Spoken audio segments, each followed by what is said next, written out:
Hello मेरे प्यारे दोस्तों। आज मैं आप लोगों के लिए प्रेमचंद जी की एक कहानी लाई हूँ जो है मेरे नन्हे दोस्तों के लिए। और इस कहानी का नाम है नादान दोस्त। केशव के घर में कार्निस के ऊपर एक चिड़िया ने अंडे दिए थे। केशव और उसकी बहन श्यामा दोनों बड़े ध्यान से चिड़ियों को वहां आते जाते देखा करते। सवेरे दोनों आंखें मलते कार्निस के सामने पहुंच जाते और चिड़ा या चिड़िया दोनों को वहां बैठा पाते। उनको देखने में दोनों बच्चों को ना मालूम क्या मजा मिलता। दूध और जलेबी की भी सुध नहीं रहती थी। दोनों के दिल में तरह तरह के सवाल उठते। अंडे कितने बड़े होंगे, किस रंग के होंगे, कितने होंगे, क्या खाते होंगे, उनमें से बच्चे किस तरह निकल आएंगे, बच्चों के पर कैसे निकलेंगे, घोंसला कैसा है। लेकिन इन बातों का जवाब देने वाला कोई नहीं। न अम्मा को घर के काम धंधों से फुर्सत थी, न बाबू को पढ़ने लिखने से। दोनों बच्चे आपस ही में सवाल जवाब करके अपने दिल को तसल्ली दे दिया करते थे। श्यामा कहती, क्यों भैया, बच्चे निकलकर फिर से उड़ जाएंगे। केशव विद्वानों जैसे गर्व से कहता, नहीं रे पगली, पहले पर निकलेंगे, बगैर परों के बेचारे कैसे उड़ेंगे। श्यामा, बच्चों को क्या खिलाएगी बेचारी। केशव इस पेचीदा सवाल का जवाब कुछ ना दे सकता था। इस तरह 3-4 दिन गुजर गए। दोनों बच्चों की जिज्ञासा दिनों दिन बढ़ती ही जाती थी। अंडों को देखने के लिए वे अधीर हो उठते थे। उन्होंने अनुमान लगाया कि अब जरूर बच्चे निकल आए होंगे। बच्चों के चारे का सवाल अब उनके सामने आ खड़ा हुआ। चिड़िया बेचारी इतना दाना कहाँ पाएगी कि सारे बच्चों का पेट भरे। गरीब बच्चे भूख के मारे चू चू करके मर जाएंगे। इस मुसीबत का अंदाजा करके दोनों घबरा उठे। दोनों ने फैसला किया कि कार्निस पर थोड़ा सा दाना रख दिया जाए। श्यामा खुश होकर बोली, तब तो चिड़ियों को चारे के लिए कहीं उड़कर जाना नहीं पड़ेगा। केशव, नहीं, तब क्यों जाएगी। श्यामा, क्यों भैया, बच्चों को धूप ना लगती होगी। केशव का ध्यान इस तकलीफ की तरफ ना गया था। बोला, जरूर तकलीफ हो रही होगी, बेचारे प्यास के मारे तड़पते होंगे, ऊपर छाया भी तो कोई नहीं है।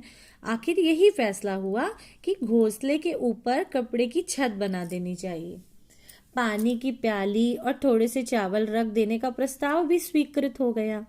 दोनों बच्चे बड़े चाव से काम करने लगे।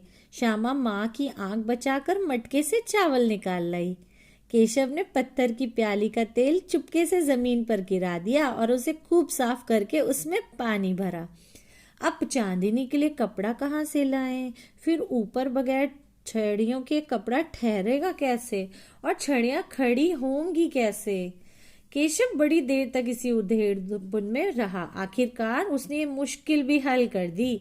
श्यामा से बोला, जाकर कूड़ा फेंकने वाली टोकरी उठा कर लाओ, अम्मा जी को मत दिखाना। श्यामा, वे तो बीच से फटी हुई है, उसमें से धूप नहीं जाएगी। केशव ने झुंझलाकर कहा, तू टोकरी तो ला, मैं उसका सुराख बंद करने की कोई हिकमत तरकीब निकालूंगा। श्यामा दौड़कर टोकरी उठा लाई। केशव ने उसके सुराख में थोड़ा कागज ठूस दिया और तब टोकरी को एक टहनी से टिकाकर बोला, देख, ऐसे ही घोंसले उस पर उसकी आड़ कर दूंगा, तब कैसे धूप जाएगी। श्यामा ने दिल में सोचा, भैया कितने चालाक हैं। गर्मी के दिन थे। बाबूजी दफ्तर गए हुए थे। अम्मा दोनों बच्चों को कमरे में सुलाकर खुद सो गई थी। लेकिन बच्चों की आंखों में आज नींद कहाँ। अम्मा जी को बहलाने के लिए दोनों दम रोके आंखें बंद किए मौके का इंतजार कर रहे थे। जो ही मालूम हुआ कि अम्मा जी अच्छी तरह से सो गई, दोनों चुपके से उठे और बहुत धीरे से दरवाजे की सिटकिनी खोलकर बाहर निकल गए। अंडों की हिफाजत की तैयारियां होने लगी। केशव कमरे से एक स्टूल उठा लाया, लेकिन जब उससे काम ना चला तो नहाने की चौकी लाकर स्टूल के नीचे रखी और डरते डरते स्टूल पर चढ़ा। श्यामा दोनों हाथों से स्टूल पकड़े हुए थी। स्टूल चारों टांगे बराबर न होने के कारण जिस तरफ ज्यादा दबाव पाता था, जरा सा हिल जाता था। उस वक्त केशव को कितनी तकलीफ उठानी पड़ती थी यह उसी का दिल जानता था। दोनों हाथों से कार्निस पकड़ लेता और श्यामा को दबी आवाज में डांटता, अच्छी तरह से पकड़ वरना उधर को बहुत मारूंगा। मगर बेचारी श्यामा का दिल तो ऊपर कार्निस पर था। बार बार उसका ध्यान उधर चला जाता और हाथ ढीले पड़ जाते। केशव ने ज्यों ही कार्निस पे हाथ रखा, दोनों चिड़ियां उड़ गई। केशव ने देखा कार्निस पर थोड़े तिनके बिछे हुए हैं और उस पर 3 अंडे पड़े हैं। जैसे घोंसले उसने पेड़ों पर देखे थे वैसा कोई घोंसला नहीं है। श्यामा ने नीचे से पूछा, क्या बच्चे हैं भैया? केशव, 3 अंडे हैं, अभी बच्चे नहीं निकले। श्यामा, जरा हमें भी दिखा दो भैया कितने बड़े हैं। केशव, दिखा दूंगा, पहले जरा चीथड़े ले आ, नीचे बिछा दूं। बेचारे अंडे तिनकों पर पड़े हुए हैं। श्यामा दौड़कर अपनी पुरानी धोती फाड़कर एक टुकड़ा लाई। केशव ने झुककर कपड़ा ले लिया।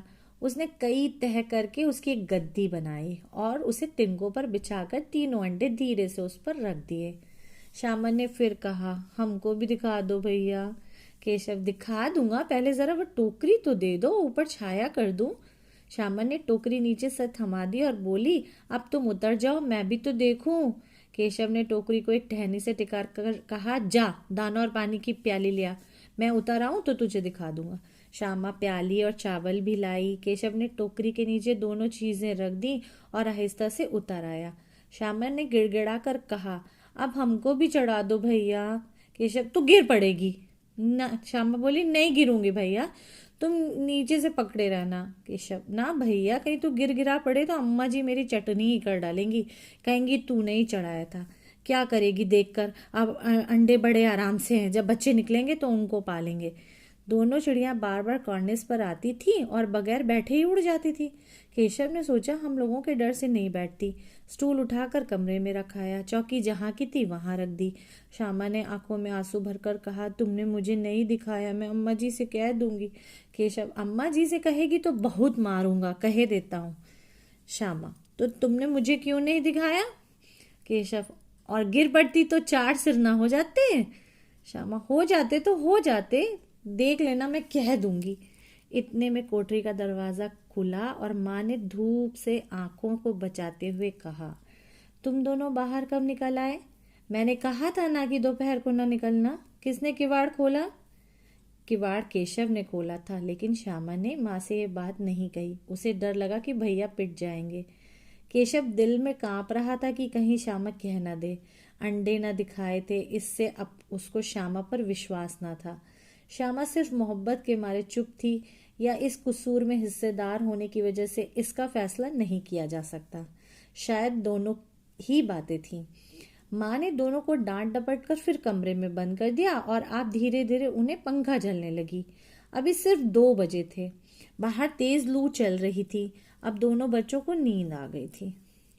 4 बजे यकायक श्यामा की नींद खुली। किवाड़ खुले हुए थे। वे दौड़ी हुई कॉर्निस के पास आई और ऊपर की तरफ ताकने लगी। टोकरी का पता न था। संयोग से उसकी नजर नीचे गई और वह उल्टे पांव दौड़ती हुई कमरे में जाकर जोर से बोली, भैया अंडे तो नीचे पड़े हैं, बच्चे उड़ गए। केशव घबरा कर उठा और दौड़कर बाहर आया तो क्या देखता है कि तीनों अंडे नीचे टूटे पड़े हैं और उनसे कोई चूने जैसी चीज बाहर निकल आई है। पानी की प्याली भी एक तरफ टूटी पड़ी है। उसके चेहरे का रंग उड़ गया। सहमी हुई आंखों से जमीन की तरफ देखने लगा। श्यामा ने पूछा, बच्चे कहाँ उड़ गए भैया? केशव ने करुण स्वर में कहा, अंडे तो फूट गए। और बच्चे कहाँ गए? केशव, तेरे सिर में, देखती नहीं है अंडों में से उजला उजला पानी निकल आया है, वही तो 2-4 दिन में बच्चे बन जाते।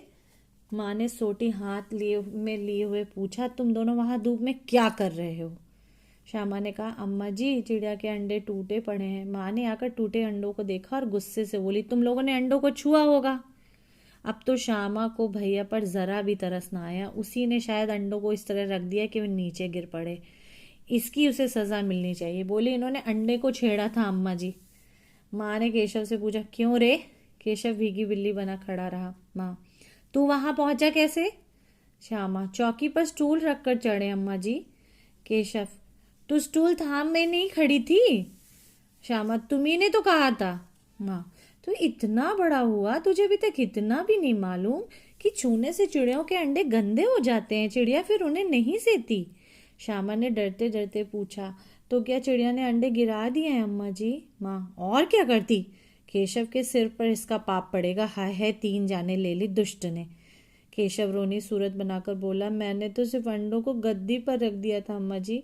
माँ को हंसी आ गई, मगर केशव को कई दिनों तक अपनी गलती पर अफसोस होता रहा। अंडों की हिफाजत करने के जोम उमंग में उसने उनका सत्यानाश कर डाला। उसे याद करके वे कभी कभी रो पड़ता था। दोनों चिड़िया वहां फिर कभी न दिखाई दी।